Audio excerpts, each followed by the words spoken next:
नमस्कार। आज हम बात करेंगे प्रेरक पर प्रयुक्त एसी वोल्टता, यानी कोई प्रेरक जुड़ा हुआ है। लास्ट टाइम हमने पढ़ा था प्रतिरोध पर प्रयुक्त एसी वोल्टता। प्रतिरोध का जो वीडियो है वो आपका प्लेलिस्ट में जाके आप देखेंगे तो वहां पे आपको मिल जाएगा। आज हम बात करते हैं प्रेरक के बारे में। तो हमारे पास ये प्रेरक जो होता है एक तरह से वो सोलेनॉइड यानी परिनली का जैसा होता है, परिनली का ही होता है, उसी को प्रेरक बोलते हैं यहाँ पे। और ये हमारा क्या हो गया, यहाँ पे एक एसी वोल्टता हो गया जिसका वैल्यू क्या होता है V equals to V M sine omega T. ये इस सोर्स के द्वारा इस प्रेरक को प्रयुक्त किया गया है और इसके अंदर करंट I फ्लो हो जाएगा। तो मैं यहाँ बोलूँ तो अपन ऐसे बोल सकते हैं, ये प्रेरक को L से रिप्रेजेंट करते हैं, लिख सकते हैं प्रेरक पर प्रयुक्त एसी वोल्टता क्या होगी भाई, यहाँ पे देखें तो वोल्टता तो क्या होगी V is equals to V M sine omega T. ये आपको गिवन है एक तरह से स्रोत के द्वारा, ठीक है। अब इसमें जो धारा बहेगी उसके लिए देखेंगे अपन, तो परिपथ में प्रवाहित धारा। अब इस प्रवाहित धारा निकालने के लिए अपने को केवीएल का इस्तेमाल करना पड़ेगा। तो इसमें अपन क्या लगाएंगे, केवीएल के लिए V माइनस। अब इसके अंदर जो विभव होता है प्रेरक के अंदर वो होता है, देखो नॉर्मली इसमें अपन ने पढ़ा है E equals to D phi B upon D T होता है, क्योंकि विद्युत वाहक बल जो होगा वो विभव ही तो है। E equals to D phi B upon D T होता है। देखो जैसे मैं कहूँ यहाँ से E इक्वल्स टू क्या होता है, D phi B upon D T होता है, दोनों का मोड ले लिया तो ठीक है। अब अपन जानते हैं कि फाई इक्वल्स टू क्या होता है, L इंटू आई। प्रेरक में जो फ्लक्स होता है वो धारा के समानुपाती होता है, तो यहाँ पे एक नियतांक आता है L, इसको अपन यहाँ रखेंगे तो क्या हो जाएगा, ये L को तो बाहर निकाल लो और क्या हो जाएगा D I upon D T. तो ये क्या हो गया प्रेरक में विभव। तो अपन यहाँ से क्या बोल देंगे इसको, minus L D I upon D T is equals to zero. आपको पता है कि पूरे लूप में जो कुल विभव होता है वो शून्य होता है, तो इसका विभव तो ये हो गया और इस वाले का विभव minus L D I upon D T ये हो गया। तो इन दोनों का जो विभव टोटल होता है वो शून्य होता है, लेकिन माइनस इसलिए क्योंकि इसको प्लस ले, इसको माइनस लेना पड़ता है केवीएल में, ठीक है, क्योंकि इसकी दिशा ये है माइनस से प्लस, तो फिर ये वापस माइनस से प्लस जा रहा है तो इसमें माइनस आ जाएगा, ठीक है। इसको अपन सॉल्व करेंगे तो क्या हो जाएगा, V is equals to L D I upon D T, ठीक है। इस V की यहाँ पे वैल्यू रख देते हैं तो क्या बन जाएगा, V M sine omega T is equals to L D I upon D T. अपने को करंट चाहिए I, तो I मिल गया तो T को इधर ले जाना पड़ेगा। तो हम यहाँ से इसको क्या ले सकते हैं, इसको थोड़ा सा मैं आगे लिखना चाहूँ यहाँ पे, तो क्या हो जाएगा हमारा यहाँ पे L D I is equals to V M sine omega T और यहाँ पे क्या लिख देंगे डी टी। L को भी हटा दे यहाँ से तो क्या हो जाएगा D I is equals to V M upon L और साइन ओमेगा टी और यहाँ पे क्या आ गया आपका डी टी आ गया, ठीक है। अब ऐसी स्थिति बन गई कि दोनों तरफ क्या लेंगे, समाकलन। तो अपन लिख सकते हैं यहाँ पे दोनों तरफ समाकलन लेने पर, तो दोनों तरफ समाकलन लिया तो यहाँ समाकलन डी आई हो गया, इसका हो गया आपका वी एम अपॉन एल और साइन ओमेगा टी और D T. V M upon L को बाहर निकाल लो तो क्या बना, साइन ओमेगा टी और डी टी।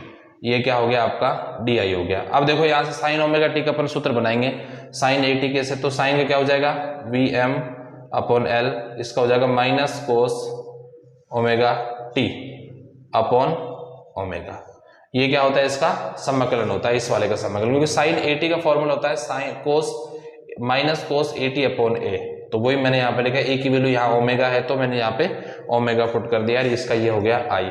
ओमेगा को बाहर निकालते हैं तो minus V M upon L omega, यहाँ पे क्या आ जाएगा आपका कोस ओमेगा टी, ठीक है। तो ये आपका आई मिला। इस आई को अपन थोड़ा और मॉडिफाई कर सकते हैं, जैसे कि L ओमेगा को अपन बोल देंगे यहाँ पे XL, ये हो जाएगा आपका प्रेरकीय प्रतिघात बोल देंगे इसको अपन, क्या बोलेंगे, प्रेरकीय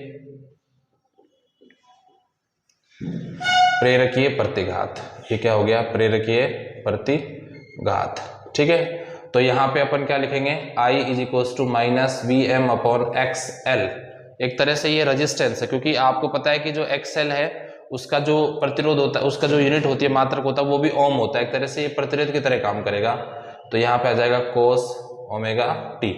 अब अपन V M upon X L को अपन क्या बोल सकते हैं, इसको बोल सकते हैं आई एम। तो हो जाएगा I is equals to minus I M और cos ओमेगा टी। या तो इसमें इस धारा को अपन ऐसे लिख सकते हैं, या फिर माइनस कोस ओमेगा को अपन ये भी लिख सकते हैं कि अपन माइनस कोस ओमेगा टी को अपन क्या बोल सकते हैं, sine pi by two minus omega T भी बोल सकते हो, या omega T minus pi by to बोल सकते हो आप, omega T minus pi by two. तो यहाँ पे अपन लिखेंगे आई इज इक्वल्स टू माइनस, तो गायब हो गया आई एम और sine omega T minus pi by two. ये हम धारा को इस तरीके से भी अपन लिख सकते हैं। ठीक है, आई थिंक आपको ये क्लियर हो गया होगा कि अपन इसको इस तरीके से भी लिख सकते हैं। ठीक है, थोड़ा सा ये मिसिंग हो गया था, मैं दोबारा बता दूं आपको। माइनस कोस ओमेगा टी को अपन क्या बोल सकते हैं, sine omega T minus pi by two. तो यहाँ पे हो जाएगा I is equals to I M sine omega T minus pi by two. ये तो हो गया इसमें धारा और ये हो गया इसमें विभव।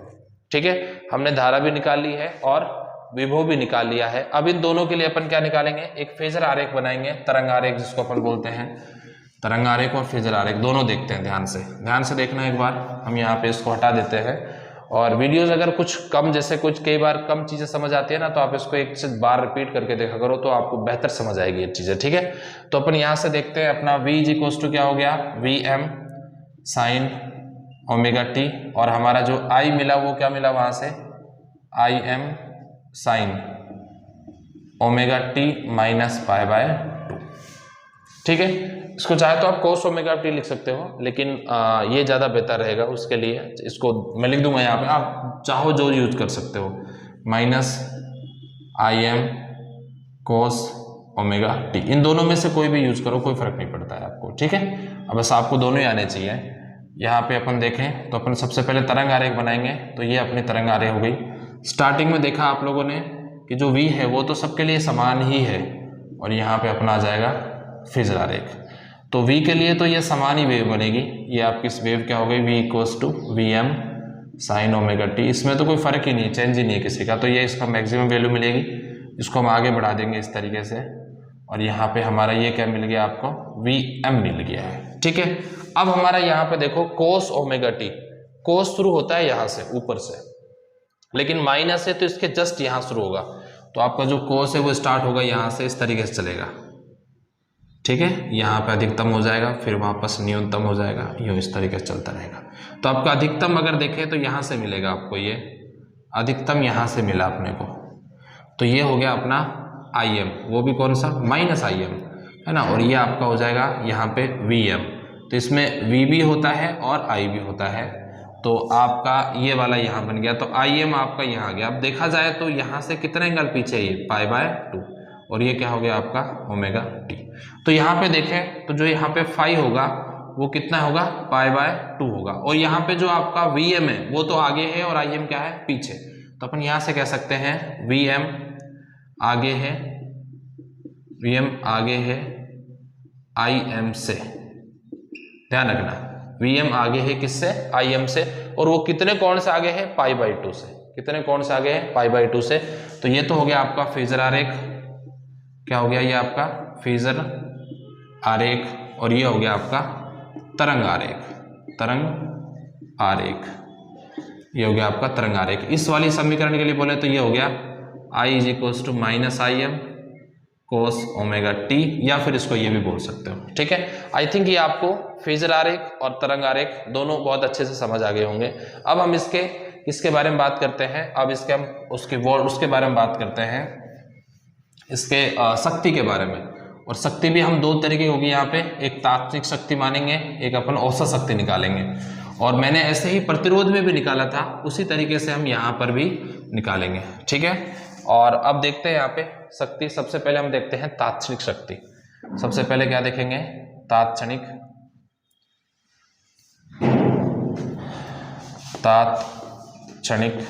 शक्ति। तो अब ये तात्क्षणिक शक्ति क्या होती है, इसके बारे में हम चर्चा करते हैं। सूत्र होता है P equals to V into I.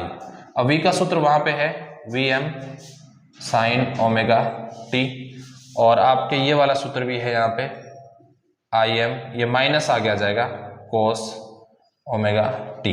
Sir बार बार आप sign omega T minus pi by to को क्यों नहीं ले रहे हो? इसको ले सकते हैं फिर अपन, इससे मुझे लगता है कि थोड़ा इजी रहेगा। वो pi by two minus pi by two से omega T minus pi by two से थोड़ा सा वो कॉम्प्लिकेटेड हो जाएगा, तो मैं इजी वे चूज कर रहा हूँ, इसलिए मुझे यहाँ पे बार बार ये मैं ले रहा हूँ। ठीक है, पी इक्वल्स टू क्या हो जाएगा, वी एम आई एम, और यहाँ पे क्या आ जाएगा साइन ओमेगा टी और कोस ओमेगा टी। अब sign omega T cos omega T में कोई फॉर्मूला नहीं होता, लेकिन अगर 2 से मल्टीप्लाई और डिवाइड कर दें तो यहाँ से एक फॉर्मूला बन सकता है अपना।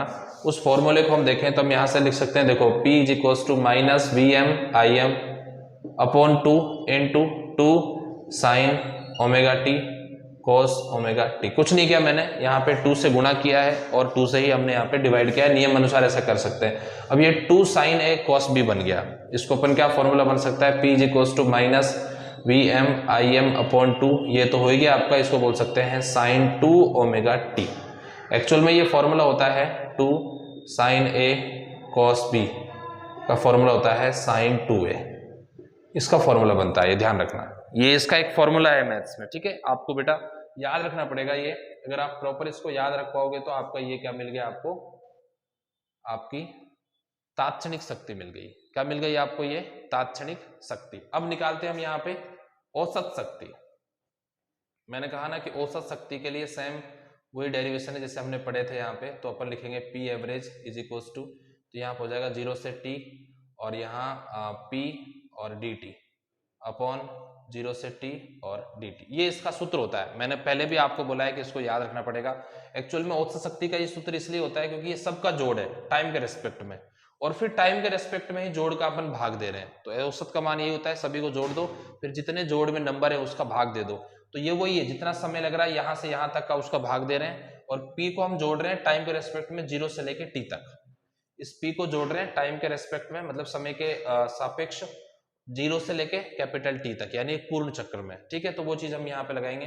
तो इसका सूत्र तो हो जाएगा 1/t, क्योंकि इसका सूत्र देखो 1 का t के साथ करोगे तो t, और लिमिट लगाओगे तो t माइनस 0, तो क्या बचेगा कैपिटल T, इसलिए मैंने 1/t लिख दिया नीचे, इसलिए क्योंकि 1/t, तो t यहाँ जाएगा। तो इसको अपन डायरेक्ट लिखेंगे 0 से t, और p की वैल्यू यहाँ से रख दो ये वाली, minus V M I M upon 2 sine 2 omega T, और फिर क्या जाएगा आपका dt।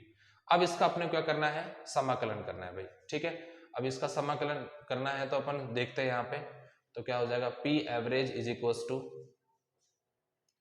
1/t, और इसको भी बाहर निकाल दो आप, minus V M I M और अपॉन 2t, और इंटीग्रेशन 0 से t और साइन 2 ओमेगा t और यहाँ पे dt।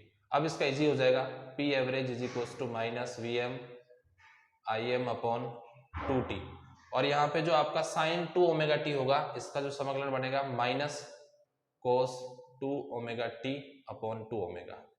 ये क्या बन गया, इसका समाकलन हो गया। ठीक है, अब हम क्या करेंगे, इसमें से माइनस माइनस तो हो गया प्लस, तो P एवरेज को देखेंगे तो ये तो plus, V M I M तो यहाँ पे क्या हो गया प्लस, और 2/t इंटू 1/2 ओमेगा को अपन ने बाहर ले लिया, यहाँ पे बचा माइनस कोस 2 ओमेगा टी, और लिमिट हो गई 0 से t। ये हमने अभी तक यहाँ पे डिस्कस कर लिया है। ठीक है, अब हम क्या करते हैं इसका, और इसको लिमिट अप्लाई करते हैं यहाँ पे, तो क्या हो जाएगा P average is equals to V M I M upon 2t dot 1/2 omega.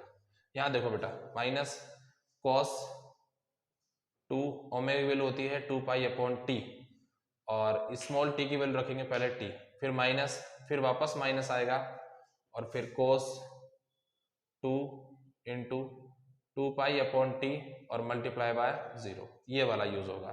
अब हम इसको थोड़ा सा और आगे लिखते हैं, तो मैं ऐसा करता हूँ, इसको यहाँ पे आपको शायद दिख रहा होगा ये प्रॉपर सही तरीके से, हाँ थोड़ा सा मैं और इसको इधर कर देता हूँ, आपको ये प्रॉपर दिखने लग जाए। ठीक है, अब इधर देखना ध्यान से, वापस इसी का अपन यहाँ पे यूज कर लेते हैं, तो यहाँ पे हो जाएगा ये आपका P एवरेज, यहाँ लिख लेते हैं P average is equals to V M I M upon 2t dot 1/2 omega. इधर देखना बेटा ध्यान से, t से t कैंसिल, तो ये हो जाएगा माइनस कोस 4 पाई, माइनस माइनस क्या हो गया प्लस, ये हो जाएगा आपका कोस, देखो 0 से मल्टीप्लाई करेंगे तो 0। अब यहाँ से P average is equals to minus V M I M upon 2t dot 1/2 2 omega, और माइनस cos 4 पाई की वैल्यू होती है 1 प्लस इसकी वैल्यू होती है 1, तो 1 माइनस 1 क्या हो गया 0, तो पूरा क्या हो जाएगा आपका 0। P average equals to minus V M I M upon 2t dot 1 upon 2 omega, और यहाँ पर आंसर क्या आ गया 0, तो आंसर क्या आ जाएगा आपका 0। तो जो आपका पी एवरेज होगा वो क्या मिलेगा आपको 0 मिलेगा। तो आपका यहाँ पे पी एवरेज जो होगा आपका वो क्या मिलेगा 0। तो ध्यान रखना प्रेरक में जो औसत शक्ति होती है वो क्या होती है शून्य होती है। प्रेरक में क्या होती है औसत शक्ति शून्य होती है, वैसे ही आपके संधारित्र जो होता है उसमें भी औसत शक्ति शून्य होती है, ठीक है। और यहाँ पे ध्यान रखना जो इसकी तात्क्षणिक शक्ति होती है वो होती है minus V M I M upon 2 sine 2 omega T. I think आपको ये समझ आ गया होगा, और अगर ये अच्छा लगा तो आप सब्सक्राइब भी जरूर कर लीजिएगा, और आपको प्रॉपर नोटिफिकेशन मिलती रहे इसलिए आप अपने जो बेल आइकन है उसको भी हिट कर लीजिएगा ताकि आपको नोटिफिकेशन वहां पर मिलते रहे। धन्यवाद।